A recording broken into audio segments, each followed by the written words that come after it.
Nation, the best soccer show in the whole world. Here we go. It's the best soccer show. Jason Davis, Jared Dubois. United States of America 3, Jamaica 1, but I'm spent. Jared, I'm spent. Oh. I'm done. Done with what? This team? That's a good question. Let's talk about what we're done with. I will say, I think I'm going to get some T-shirts made. Nobody steal this idea. Nobody. This is my Maybe you shouldn't say it out loud. Corey Burke saved Gregg's job. I mean, how does that look on a T-shirt? It should be like Haim, Feldman, Burke, the three best Coreys in America. The three best. Let's put Corey Burke on the Mount Rushmore of Coreys because he belongs there now. Oh, because let's not start with this stuff. The field was dog shit. Okay. The field was dog shit. Okay, but both teams play on it, so like I have no time for that. You're right. That's true. I do think that field benefited the team that didn't really want to play. And obviously the early goal changed everything. The early goal set Jamaica up to play the way that they wanted to play. And we've said this countless times, over and over and over and over and over again, right? Like, what is it about this team that we say when they go, calm down, Greg, it's soccer. It's soccer. When they go up against a CONCACAF team that wants to sit in and invite pressure and make them break them down? They don't know how to. They don't know how. No player other than Gio Reyna has a chance. Right. It's like the virgin in the backseat of the car. Just don't know what to do with your hands. Don't know what to do with anything. Don't know what to clasps. do. Like, there's so many clasps on this thing. I'm fumbling with.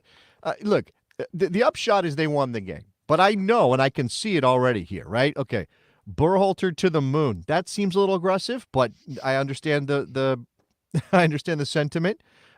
Justin says Berhalter out. I think you already threw that one up there. So Adam says that was a painful 90 minutes. It was a painful, actually 95 minutes. 95 and change. Well, it's funny. If you want to clip this up later and put it out as a bumper on the show, I did record the first minutes of when you and I got on, and when it was the 94th minute, and I'm hooking everything up because we're about to go live talking about how we lost this game. Yeah. I'm in here, and I hear the goal in the other room. I didn't even see it. So I missed both goals. I was like a couple of minutes late getting the stream going. Missed that goal. Walk out of the room for this one. Missed the second goal. So not a good night for your boy.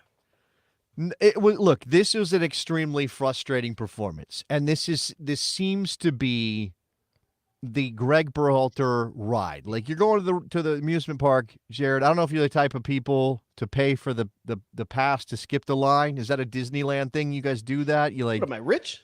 Pay the extra money. We have a family member that we act as handicapped. Okay, well that seems like fraud. I think you should be careful. Well, they got a placard. But if you went to the amusement park, if you went to the Wild World or to the King's Dominion or the Six Flags, and you were going to get on the Gregg Berhalter ride, this is what it is.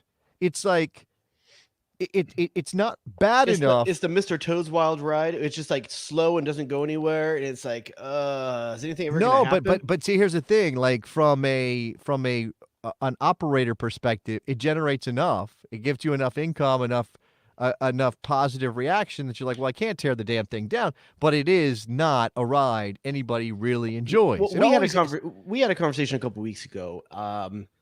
If the U.S. lost to Jamaica, is Berhalter still the coach of this team? And we both came down to the place where there was nothing he could do in the Nations League that was going to lose his job. It was going to be a Copa America decision. It puts him on the hot seat. But honestly, if that game had gone down, I was feeling differently.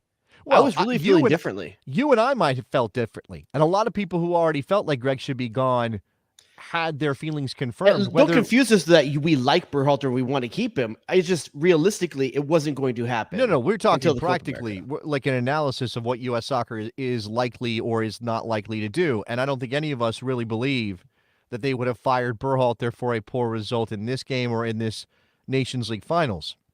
That's just our perception of things. Again, I remain consistently underwhelmed. And the players talk about how much they love the guy. Yunus Musa was telling Michele Giannoni, I love the guy, and he's great, and he helps us off the field, and he's this person that we really like. But I keep coming back to this thing, and I get it. Look, I get it from Yunus's perspective, and I get it from Christian's perspective, and Weston's perspective, and Tyler's perspective. They all like the guy, and that's why they want him to be their coach. And I guess they're doing enough that they can even convince themselves it's working. But just because you like the person doesn't mean they're good at what they Not do. all coaches can be Jurgen Klopp, where like they're this amazing, charismatic, person that all the players like. Sometimes you got to be Alex Ferguson and kick a guy's boot in his face. Have you ever heard that advice that they give to dads, or maybe this has been passed down to you? I don't know. To? No, well, Oh. that's one thing. The other thing is like you're not your kid's friend. Like you're not. You may think we're cool and we have jokes and but we wear the same you're not. shoes. You're not your kid's friend, and if you are your kid's friend, you're not their parent, and you're shortchanging them. And I wonder if that's the dynamic here, that they think of Gregg as their friend. I love Gregg; he's my friend. Is Gregg the guy that's going to get you to the promised land? He's the guy that's going to get you to a Copa America final this summer? Because this isn't filling me with confidence that Gregg Berhalter is going to get them to a final this summer. This one from Morgan in the chat. Funny how the guy who wasn't in the original call-up saved the game for the U.S. men's national team. Well, it seems to be that seemed to be a thing because Brendan Aronson certainly made a difference in this. I'm not saying that he would have been effective from the start. I'm not sure about that, but I think he did have an effective role to play. Here's a question from Francisco, and he says, "Are the players too comfortable with Gregg?" It feels that way sometimes. That's possible. That's possible. I'm going to throw this in here from Antonio because I thought this too. Playing in front of basically a zero crowd didn't help with the slow start. How are players supposed to be motivated to play? The energy level, I was like, wow, did we decide to play with ankle weights? Like what's happening here? Like, is this underwater and I don't realize it? But Jamaica's got some magic that allows them not to look like they're underwater. The United States playing, and I think they were scared of the field, to the point earlier about the field. I think they were scared of it. I don't think they liked it. I don't think they were, Injury-wise? Injury-wise. I just don't think they liked playing on it. Well, thank God we put Tyler Adams out there then. Nobody could figure out the lay of the green. Nobody could figure out how to run a pass. Well, here, I'll say this, though. I mean, the field is one thing. The stands are one thing. What was apparent is that Jamaica had a very clear plan of what they were going to do. By the way, this is Jackie saying, what do you expect the players to say? They want Gregg to play them. This is nonsense. Yunus Musa is not going to the press and saying, I really like Gregg Berhalter because he wants Gregg to play him. That's not what that dynamic is. Yunus Musa is not the kind of dude in the first place to make up some nonsense so he can get playing time. And right now he's the starter. But go ahead. I'm sorry. Jamaica's plan. Yeah, so Jamaica definitely had a game plan, and I don't know. Maybe we didn't get to see US's. Maybe that's not what. Maybe something got thrown out the window, and they were able to bunker even harder than they were going to. But every time there was a throw-in, every time there was a set piece, this team was well drilled on the Jamaican side. They had a plan for how to capitalize. They knew they weren't going to make a lot of chances from open play. So they had a plan for what they were going to do every time they had the ball in a dead ball situation or an out-of-bounds situation. So many times they ran this play where one guy down to the end line, throw it in, try to knock it back. They had a very clear plan, and that includes the one that the U.S. got bid on the first 30 seconds. So yeah. I really have to applaud the way that they organized themselves and had a plan. And for Berhalter, maybe there's a plan, and that plan got even harder. But the plan should have always included Jamaica playing 11 people behind the ball. Well, yes, I suppose. But Jamaica also did come out with some energy and did press them. They pressed. That's one thing about. I was surprised by that. There were moments. I wasn't. Jamaica, just like any decently coached team, has different phases. They're not going to just sit 10 behind the ball for the entirety of the match. They're going, and it wasn't very often. And in fact, I saw their coach a couple of times waving for a cue. Like the U.S. had a throw in deep in their own defensive third, right along. Obviously, I think it was mostly on the left side this happened, and it looked like he was saying, "Okay, this is our trigger. We're pressing now." They wanted to box in the United States and figure ways to recover and create opportunity, and they did it a couple times. And so we're talking about the result, and we're talking about how it played out, and we're talking about conference level and Gregg. The players played the game. Right, like I'm not happy, thrilled with Gregg, but the players played the game, and it didn't seem like a lot of them really had a grasp on what was going on. The energy was low, the chemistry was off. There's just a lot of stuff that just didn't seem right. Principal among them, I think Joe Scally had a rough game. He had a really rough game. First 45 did not have himself a day. Now, look, I understand the mistake on marking at the back post off the that's tough. His runner makes a run to the 6, and he's caught between. Do you follow him? And Musa didn't cover his. And he's got somebody behind. Was it Musa who didn't make a run to follow? So there's that's a well executed situation by Jamaica, but Yep. you're always looking weak side. You're always looking back post, right? Yep. Defensively, Scally had some poor moments beyond that, and the kid He- could not figure out how to chemistry. pass the ball. He Yeah, could not figure out how to pass the ball on the night. And that halftime sub was absolutely the right decision from Berhalter. I understand why Scally was the choice to start, but he did not have himself a day. He did not. Now, Yeah, and the crazy thing is that Berhalter. Let's just actually just really quick set a wide macro view contextualization of this game. Berhalter couldn't score in over 90 minutes against Jamaica's B team with 10 of his 11 choice starters available for selection. Berhalter couldn't score. His team? It It comes down to him? No, it does. I mean, Of he course. kicked the ball. He kicked the ball. Where does the buck stop? Well, I mean, I'm not saying he's not responsible on some We've level. seen I've already told players you. play better than this last Nations League with a different coach. Against a Jamaica team doing this, because that's not who they played. They played Canada. They play this all the time. But they didn't play this in the Nations League. Canada didn't do this last year. Okay, so let And me phrase Mexico- it differently then. Berhalter's had 5 No, years to figure again, out how to play against this I'm not. with these players. Every nation in the world, save 2, struggles to break down a bunkered defense like that. Struggles to find the space. Right? You have to have next Moments level of struggle. 5 years of struggle? I'm not saying I'm letting Berhalter off the hook. I'm saying that the players deserve blame because they couldn't hit a pass. They couldn't figure out the weight of a pass. There was poor touches all over the place. Berhalter didn't make them have poor touches. Now, the one thing I will say, and I wrote this down in my notebook when I was watching the game, I did wonder for the first 45, 60 minutes, whatever it was, more than that maybe, because obviously they didn't score until the 95th. I wondered if they were overtrained. Like I wondered if they spent a little too much time going hard this week ahead of these games. Hard to say. I mean, players like Pulisic and I believe Cardoso were playing all the way through Sunday. Short turnaround. I don't know, man. Maybe, but it still feels like this side is good enough. Like I said, with 10 of 11 choice starters, they should be more dangerous. They weren't even that dangerous. The first half, Jamaica had a better expected goals on 4 shots.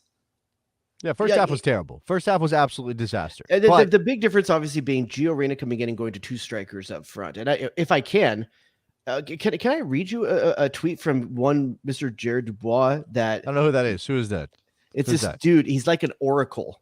Oh, is he? Yeah. Here's my thoughts at halftime. I put out: run 2 strikers and put Way at right back for Scally, Gio for Tillman, and give him 2 high options to slot the center backs. Do you remember where the 2 goals in extra time came from? Gio Reyna slotting the center backs with 2 strikers up front. Yes. And I was wrong on Way to right back instead of McKinney. But that was the move. It was the move. And by the way, I think he made the right move by pushing Weston back there. I thought Weston was very good. Now, obviously, the game was different than it would have been if Jamaica was really pushing for goals, which they were not. But having Weston there, I thought he did well. I thought he did well in that situation. I mean, obviously, Gio changed this game. And we didn't know, where was his sharpness. And he remains the guy. It doesn't matter. And maybe this is just another reminder that it doesn't matter how much Gio Reyna is playing. If he's training regularly at a high level, boom, get him in the lineup. Get him on the field. Do it because he's the game changer. He's the one that makes a difference. He's the one that sees that pass to Haji for the first goal. And credit for credit too from No Name right here. He says that was the move Triple G came up with, and he's right. Gregg Berhalter made the exact same move that I thought was the right move, and it paid off. It just took 50 minutes to do it, And the fact is, we wasted 45 minutes not being prepared for Plan B. It didn't look like they got punched in the mouth and didn't know what to do. The U.S. is very good about having great first 10 minutes with this team. Weston McKinney and Moose's combinations of the first 10 minutes where they're shot out of a cannon, full of adrenaline, always looks really good those first 10 minutes. That plan went to crap. Yeah. It didn't look like they knew how to rebound from it. I want to bring up Yunus Musa, who I adore as a player. Now, he has limitations. Yunus Musa is not a good passer of the ball. He does not do anything more than a short 5-yard pass. That's what he does. Now, he can dribble.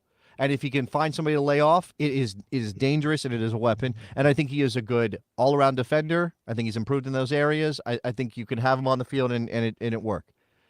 I'll remind everybody that the kid was fasting for Ramadan, and True. he looked like a shadow of himself today, Yeah. and I don't know how to kind of balance That's this. gonna be no right? different Like, on Saturday, right?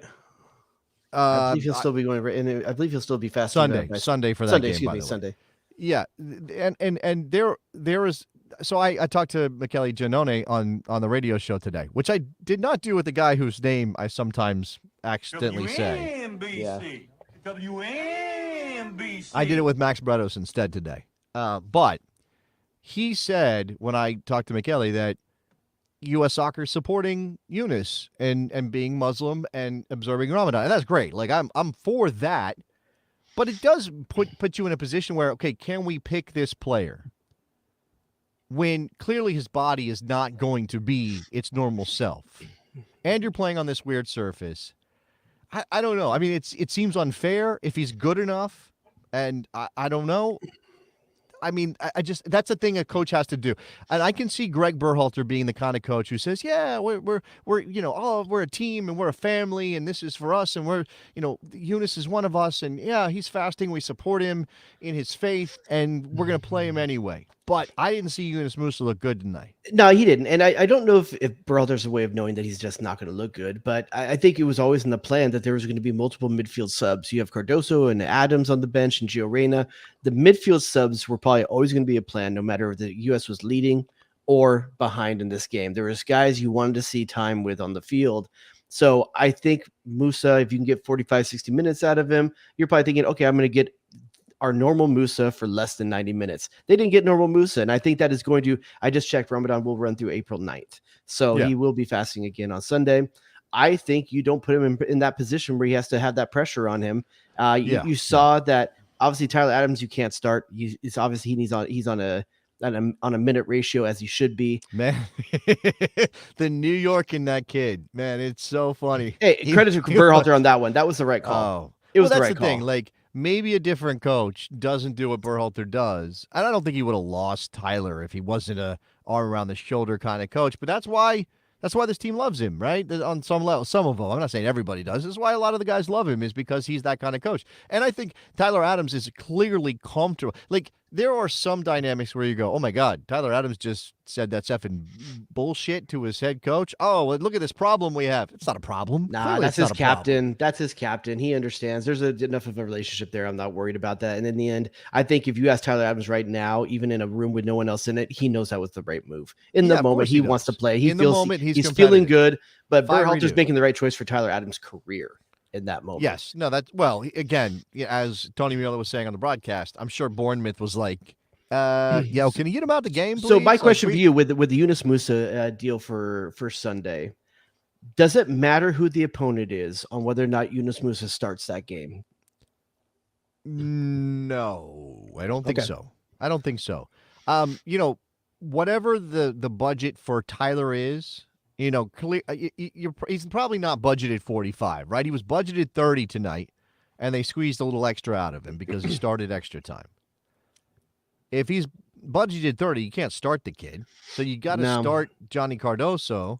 But you're assuming Cardoso has 90 minutes him too. He barely made the team coming in after a knock on the weekend as well, joined the team late. Yeah, he didn't look terrible, but that was a different the way I think the smart money is probably on a McKennie, Cardoso and Gio Reyna start, assuming Gio rebounds well.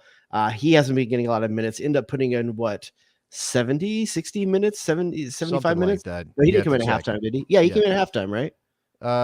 Gio Reyna came in at halftime, yes. So, by the way, speaking, let's talk about Gio for a second, or let's talk about the guy who was tasked with stepping in to Gio's role largely.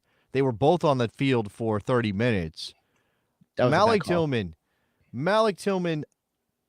I want to like him more. He's so close to being a good player. More. He's here. It's a little bit of a gap. He's it's just a little bit of a gap. Strong. He's Eredivisie strong. He really does look good at PSV. He gets in good positions. He has good thoughts about where he should be and how he should play. But those thoughts don't go quick enough to his feet. Yeah. He's just a little bit not as sharp as a player needs to be to make that next jump. Yeah, it's like He's a still young young. teenager. I believe He's he can get there. You're seeing Yeah. moments where he's a Gio Reyna backup. That's honestly what he is at this point. He does, to your point, he doesn't seem to understand quite yet. And I do think it takes guys a while. Like, I think Jedi Robinson had this learning curve too, and I think there are other guys that are coming from Europe or raised in Europe. I think Sergiño Dest, who probably, maybe took on the CONCACAFing mantle a little too much last time around. I think that it takes him a while to realize, oh, this is like, they're not going to call fouls, and I'm going to get knocked around, and I can't expect just to roll over and get a whistle.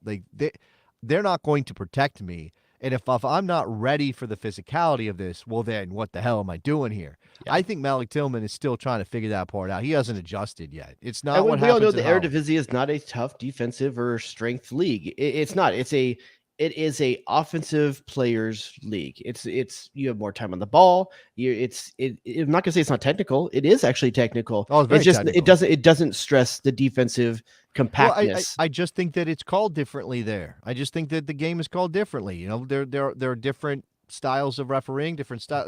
La Liga, they whistle for things that would never be a foul in Italy, right? But I think playing in CONCACAF is almost like playing in the English Championship, only with worse fields most of the time, right? And there's this thing where it is a very physical thing you have to be involved, and if you are not either mentally ready, and I think a lot of these guys, that's a little bit, and I'm not saying it's an excuse, it's a problem if Gregg doesn't have them ready, and if these guys don't get themselves in the mold. But I think a lot of them get off the plane and they're like, okay, yeah, we're here, we're gonna play, and like, I think this is overstated sometimes, but I play at Juve, I play at AC Milan, I play at PSV, we're undefeated on the season.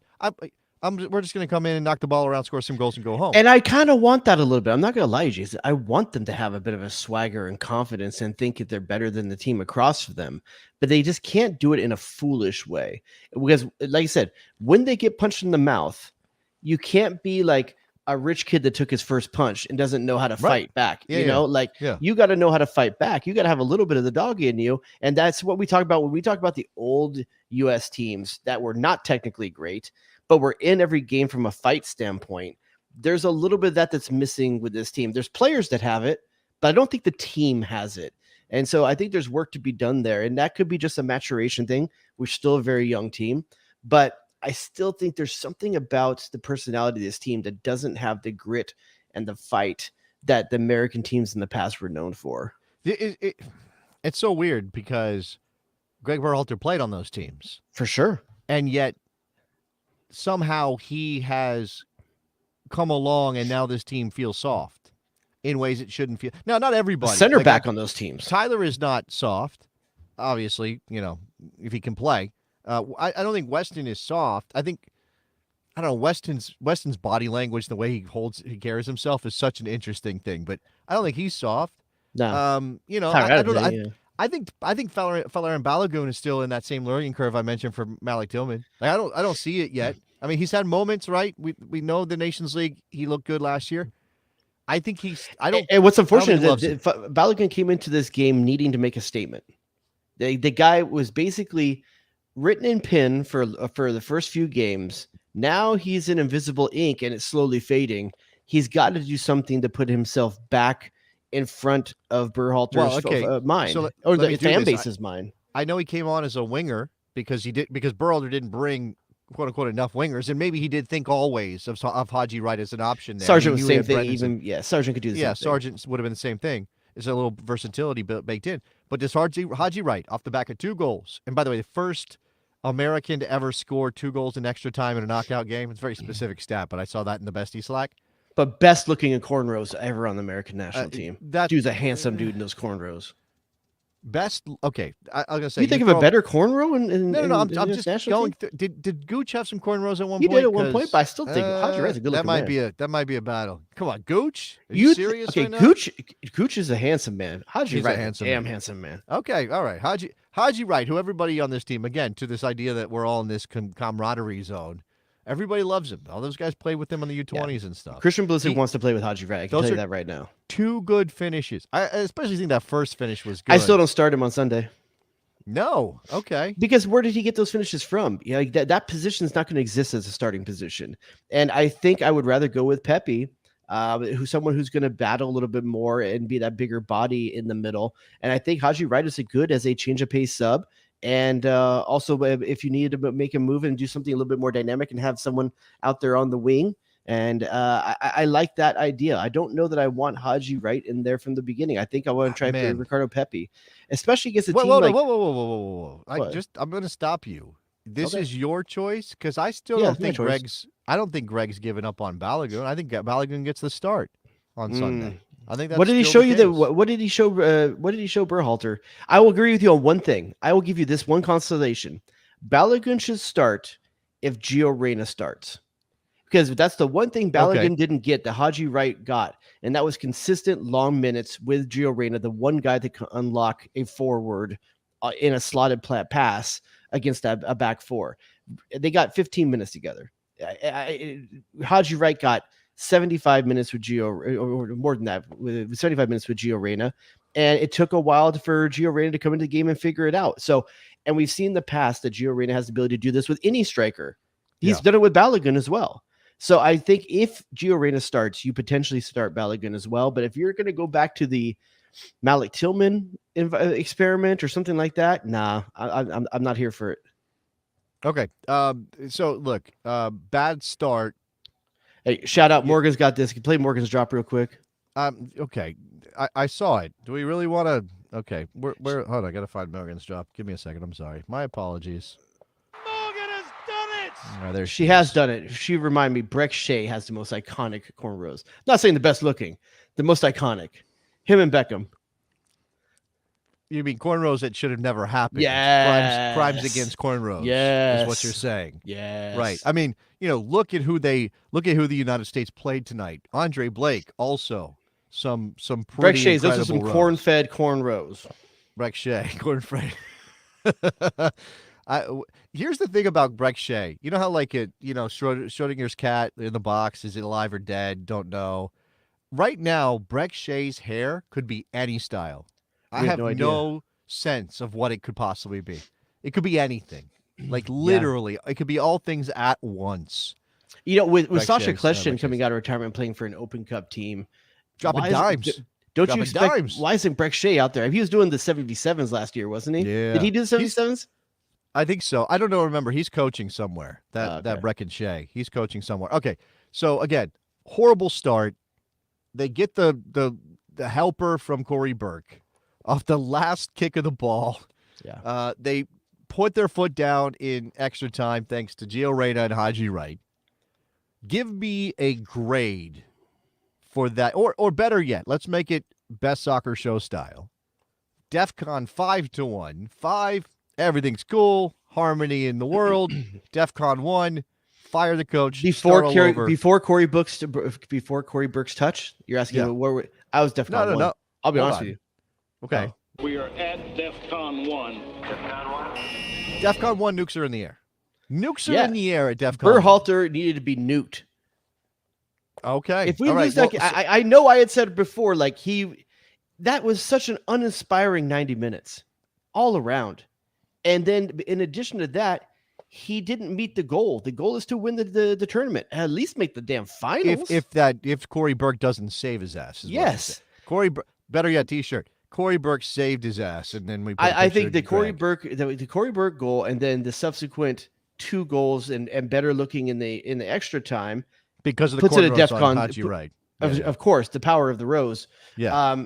He puts it at DEFCON 2 at the end of the game. I think DEFCON 2. You're at 2 for the entire program. I'm on pins and needles for what is going to happen on Sunday. Wow. Okay. Well. Okay, so but where are you? Just call me out. Where are you? I think I'm still I think I'm still a 3. Take us to DEFCON 3. I'm a little chiller than aren't you the cool dad? No. This is not what it is. You guys can drink if it's at my house. I could be. I could be naive, right? I could be the dummy that still has a little bit of faith left. You did bet your facial hair. That was pretty naive. I could say that, I'm look, again, I'm not impressed. I just don't. I still have this thing in my head of where do they go from here? Is it you just think, okay, this isn't working out with Gregg, so we get our man BJ Callahan, and he takes over, and suddenly things are that much better. Interim. For the Copa America, because it's not just BJ. this. Jason, You it's not drove just the car. this. You drove the car for Nations League and Gold Cup last year, which did not end well. And I know that was actually Gregg's team. It wasn't BJ's team because Gregg was already out. B team at the Gold Cup. He succeeded with the A team at the Nations League in finer fashion than Berhalter's doing right now, by the way. And let me just say this too: has there been a single inspiring performance since Berhalter took over?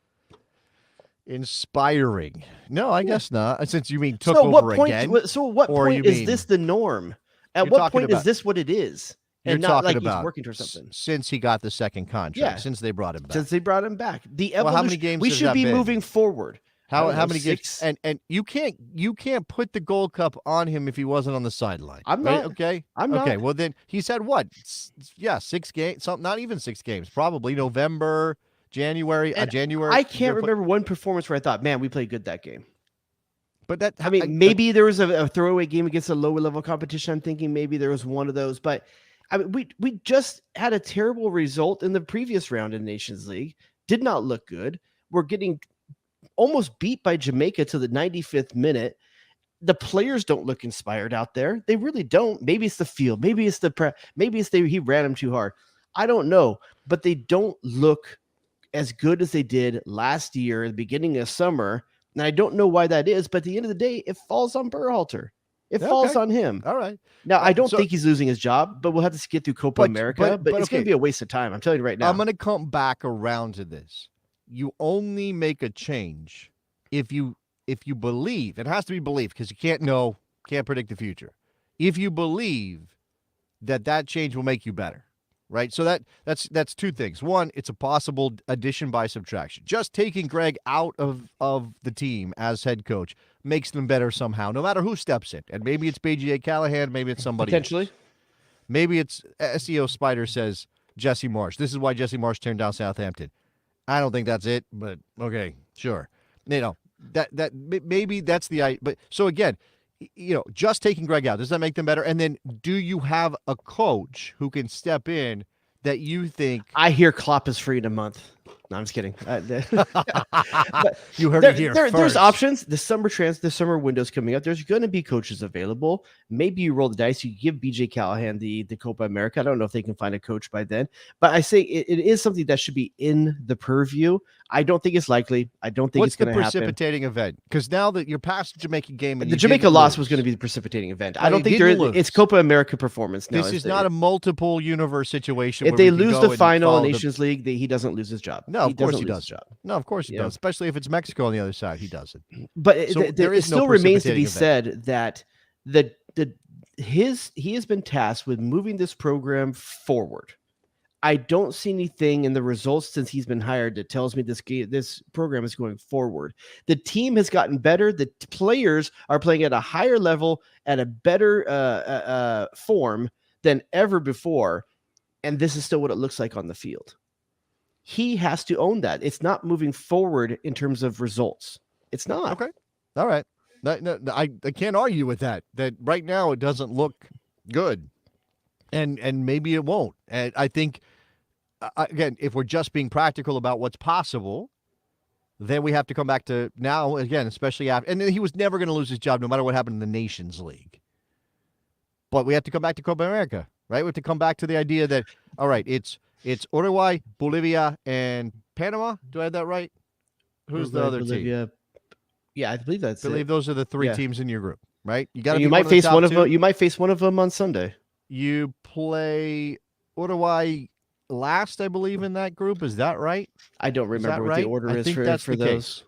There was a moment. Scenario, there was a moment, a couple minutes into this game, where I thought Gio Reyna hired Scally as an assassin to take Berhalter out.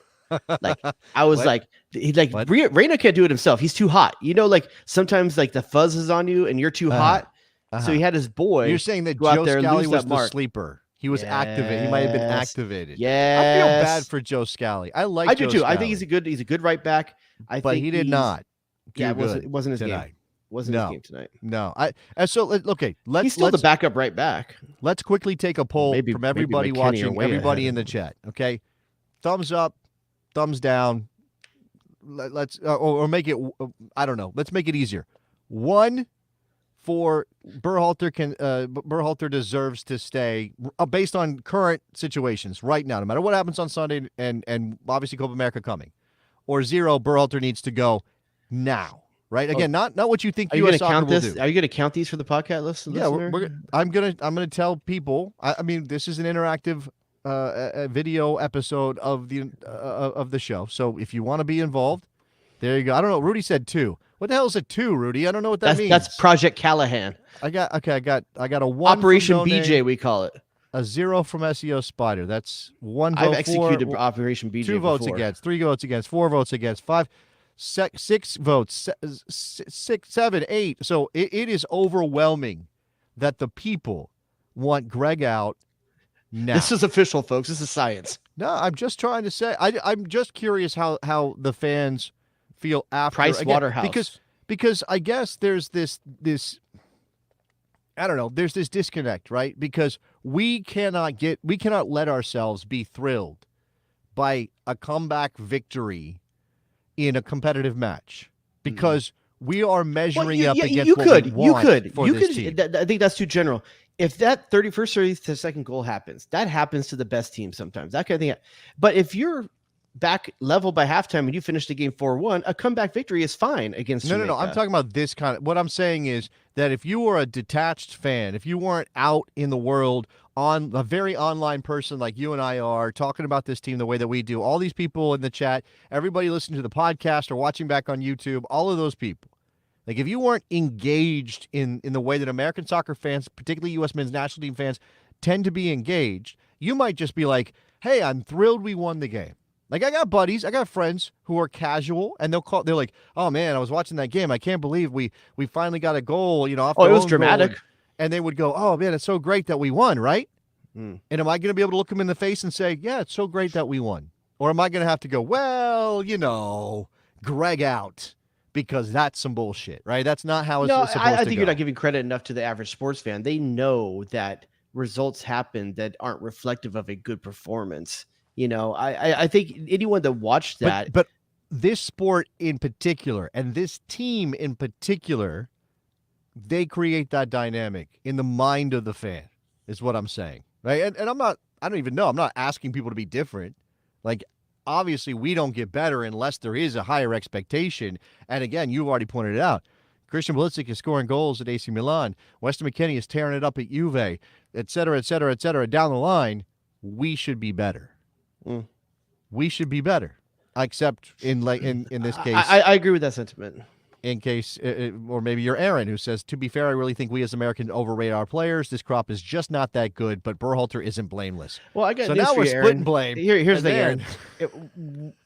We're not the ones that are necessarily overrating our players. Then you're saying Juventus, AC Milan, Dortmund, PSV, they're all overrating our players because they're choosing to pay them and start them. I think that this whole thing about the team being a sum of its parts or greater or lesser cuts in many different directions. Like, it's possible to have a team that doesn't have any superstars that can achieve things, right?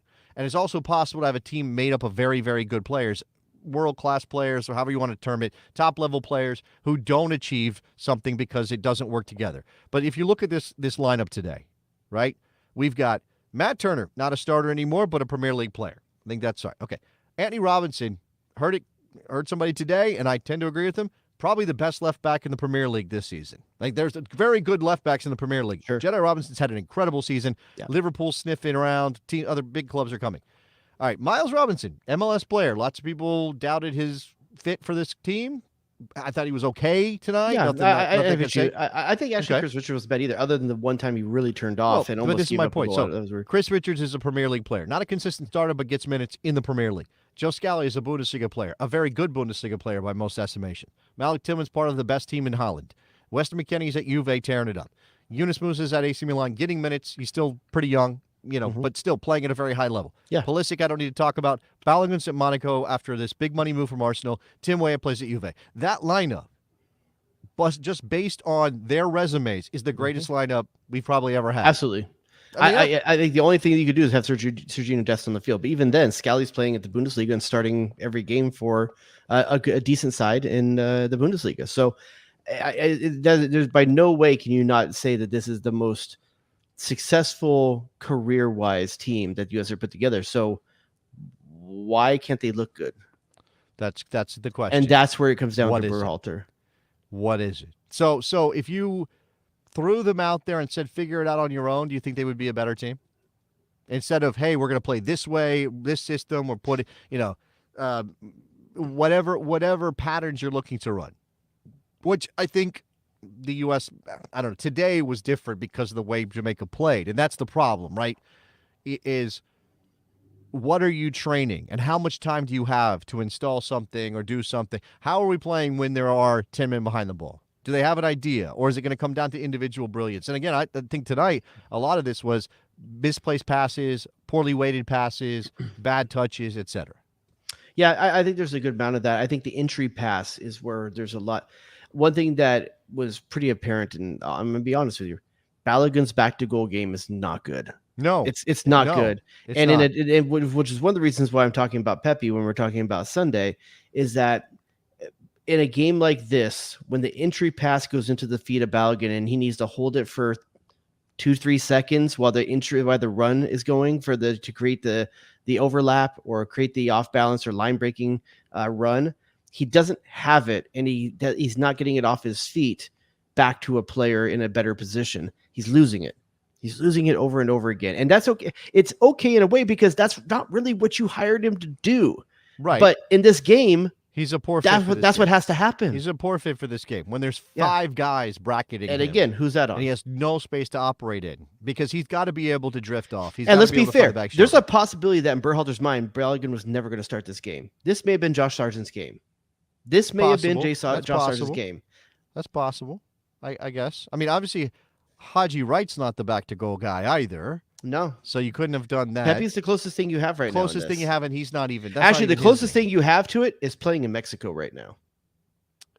That's probably. And I'm not arguing that Brandon Vasquez is a top 3 striker for the U.S. national. I'm not arguing it's a top 4 striker for the U.S. national team. But at some point, Berhalter has to ask himself if he wants to have an option of something different. Sure. On his bench, because that's what he needed tonight. An option of something different. When did you do that? I didn't even notice it until just now. When did you do that? What to what? All right. Change your name, you jackass. What? I go by what I'm called. I didn't call you that. Not tonight, I didn't. You're going to now, subliminal. No, definitely not. Oh, this is how you mess with my head? All right. Mm-hmm. All right. So, again, I obviously everybody's very down on this group. Do you give them a chance? And Mexico and Panama have kicked off as we're recording this, as we're doing this show live on YouTube. So we don't know definitely that Mexico is going to come out of that game. I think USA has a better chance against Mexico than they do Panama. Because of the same thing we saw tonight? Yeah. Okay. Yeah. And this is what I wanted to get to earlier, right? What's weird, and there's also about the mental aspect with USA and Mexico right now as well. There's that too. We kind of earn that we own you. You're you're our big. And wasn't it Panama that took us out of the Gold Cup last summer? Yeah, that obviously the Gold Cup was not the team that you would judge the U.S. by, but yeah, sure. I think there is that, and this is again what we talked about with trying to break down a team that is bunkering and putting that many numbers behind the ball and in the box. The United States needs space to operate. They need somebody willing to play them on their terms. They need somebody who wants to come out and press them, and that's not Jamaica, or at least it wasn't after the first minute goal. So what is Mexico going to sit 10 players? They can't do that because as soon as they do, Jimmy Lozano gets fired because he shamed Mexican football by playing the wrong. They won't care if they win. They won't care if they win and beat the U.S. They need to get the monkey off their back. If that's what they have to do to win, I don't believe that. I don't believe he'll be fired. I don't believe that. They're going to fire him with a trophy in his hand. They wouldn't fire. I'm obviously exaggerating for effect here, but I don't think that he would go home to a hero's welcome if Mexico bunkered, parked the bus, and beat the United States 1-0. I do not think that. So what I'm saying is the impetus is on Mexico to try to control the game because that's what they're supposed to do. And they don't want to beat the U.S. bunkering on a 1-0 set piece or counterattack. They want to beat the U.S. Playing, playing Mexican football, with flair, with panache, moving the ball, whipping the ball all across the field. And that means the United States is going to have more pockets to operate in, which means probably a better performance from the United States. More comfortable than what they were tonight. Yeah, I think it plays more into what the U.S. wants to do to let the other team have the ball a little bit. And let's be honest, too. When you got a guy like Tim Weah, that verticality never got to be used tonight. There was never a behind for him to get into, whereas against Mexico, we've seen it many times where he exposes that space, and having a guy like Gio Reyna that can feed that ball in behind. I mean, it would be definitely fun. I'm looking forward to a Mexico game. I'm not looking forward to a Panama game. The Panama game would be ugly, and it would be not fun. It might be a little bit more like tonight, And I want to be clear too from what we said. I want to be clear one thing too from what we said earlier. I think Musa is a starter on this team. I just don't think he's a starter Sunday. I still think ultimately this team is an MMA midfield when we're going to be against very tough competition, and we're a Adams, McKinney, Reyna midfield for most other games when we're going to have more of the ball and unlock a team. I still think Musa has a starting role to play in this team going forward. I don't think that's really in danger. Let's finish up here. I know you have a hard out, Jared. So let's go through a hard what? A hard out. Oh, okay. Something else. I don't know. I just is that what you hard call off? In your house? No, that's not. No, you don't want to say that. Okay, let's go through these. I want you to just off of what you saw. Yeah. Obviously, you haven't rewatched the game or anything, but give me a grade for these players. I'm gonna go through everybody, and pretty much everybody got a decent stretch. Like even Johnny comes on in the 100th minute, he plays 20 minutes. All right, so I'll start at the back. Matt Turner. Your thoughts on Matt Turner? Just he's the Ian Ziering of this team. He's there. It's not what you come to watch. You're like. Okay, he's just kind of there, and he's nothing like you don't watch for him. Luke Perry. Is that how it works? Yeah, I was thinking, who's the 90210 characters of this team a little bit, but I don't know if I have 11 of them. But I think he's just. Who's the Brian Austin Green of this situation? I'm sorry. Now you Brandon Anderson. Off. That's incredible. Okay, go ahead. So yeah, I think Matt Turner, unfortunately, probably could have done better with the goal. Honestly, I think he was put in bad position. Tough save. Yeah. I think he makes that on his best days. Distribution at his feet, man. It was sketchy a few times, man. Sketchy. Like I don't know if it's sketchy or I just feel sketchy because I don't trust it. But I still don't think that you're sitting in for anyone else that's out there right now. Okay, but just give me a grade. Oh, a grade. Give me a grade on it. Am I doing numbers or letters? What am I doing? 1 to 10. I gave you Ian Ziering as my grade. 1 to 10. I don't know how the Germans do it. They do some weird system, but give me a 1 to 10. 6.3. No, give me a full. You have to do whole numbers. We're not doing this point nonsense. 6. Okay, he's a 6. Anthony Robinson, Jedi. 6. All right, I think he's better. I think he was better. This is why I want to do points things, man. He's not a 7. I'm saying 7 for Jedi. He kept going forward to nowhere. Like things he couldn't. It was very similar to Scally offensively. Defensively, I don't really have an issue with it. I think he hustled his ass off. But offensively, plays went to die at our fullbacks. Okay, I would disagree with you. Miles Robinson, you gotta go fast. You don't have much time. 6. Okay, it's gonna be boring. You don't let me do points. Richard. 6. Okay, Joe Scally. 4. Wow. Okay. I'm not gonna beef with you on the center backs. Okay, 4 on Scally. That feels about right. Maybe a little harsh. He improved in the second half, but he didn't play in the second half. Sorry, improved in the second half of the first half. He got a little bit better towards the end. We call that the second quarter. I messed that up. Malik Tillman. 5. Okay, that feels right. Weston McKennie in 2 different positions, 120 minutes. Okay. Yunus Musa. 5. Wow. Okay. Yeah. About Christian Pulisic. 7. 7. Valerian Balogun. Man, no, you can't go 8. You can't go 8. I know. I want to do 7.5, but you won't let me do it. I won't. hate your system. I'm a taskmaster. Balogun? Let's go. Balogun. 5. Weah. 6. Okay. I'm going to the bench. Giovanni Reyna. 8. 8. Wow. Okay. 2 assists, setting up the goals. Haji Wright. 8. 8. Just because of the role he was asked to play. You could argue 9 for Haji. I think he was out there working hard. I think he disappeared for last 20 minutes of the second half. You didn't hear his name once during that time. All right. Ricardo Pepi. 6. 6. Tyler Adams. 6, but a solid 6. A solid 6 for him. Solid 6. He was not asked to do many. Tyler, he had one really good tackle where he won the ball. But he wasn't asked to do much. I was 6 for just getting off the field healthy and almost punching Berhalter. 7 if he had done it. Yeah, there you go. Let's go to Brendan Aronson. 6. 6. And Johnny Football. I don't think he was in enough to really make a grade on him. I'll give him a passing 6 for what he did. You see how boring your system is, having to do whole numbers? But you're like 6.2, This 6.4. is like when Price is Right people do $1 or like $1 more than you. Like, it's a flawed system. I'm sorry, that's the system. I tried to go Ian Ziering as my system, and you wouldn't let me. Nobody in this chat even knows who Ian Ziering is. Oh, and they know who Brian Austin Green is? Yeah, everybody hit 1 if you know who Ian Ziering is. You know why they do? And here's why you're out of touch with the youths. Sharknado. Oh, yeah. That brought back the Ziering. By the way, how long ago was Sharknado? Oh, God. How long ago? It's been a while. 7 years? It's been a minute. They made a few of them, so it had to be a while, right? It's been Plus, a while. Dude was just punching a guy that tried to mess with him on the streets of Hollywood recently. It was on TMZ. TMZ had Ian Ziering. Look at one's in the chat.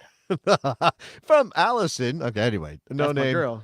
I'm a tyrant, says Placata. Yeah, I guess I am. Wow, finally someone gets it. Nikki Ziering's husband.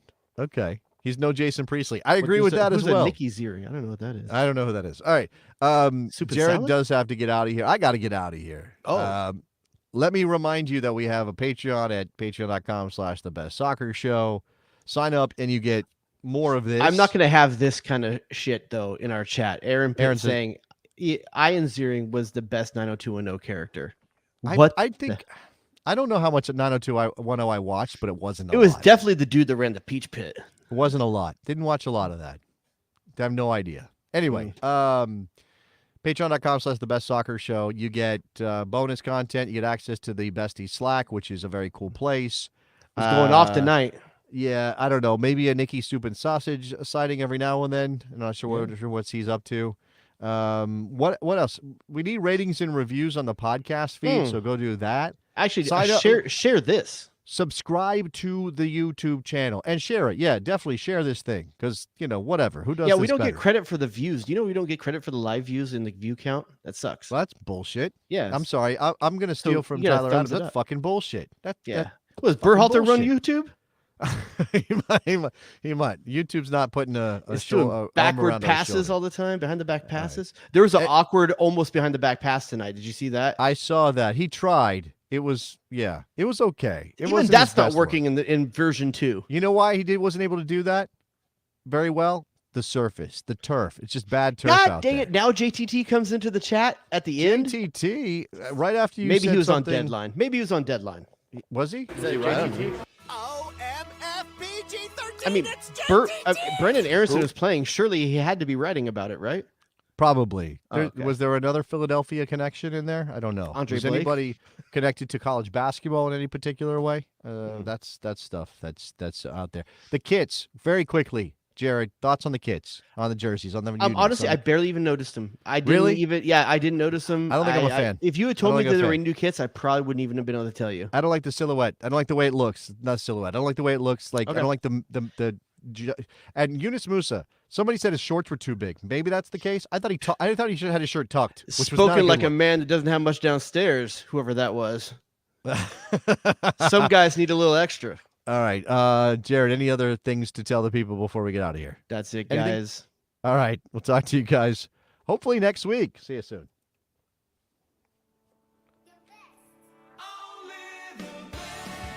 Another one. Duh and or hello.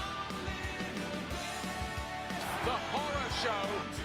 We are at DEFCON 1. The Sausage King of Chicago. It was there. Oh, here we go, saucing them up. Hit him. What? Can I get a manager? Can I please get a manager? Michael freaking horoscope for scale? Get to the chopper! Who asked those questions? WNBC. WNBC.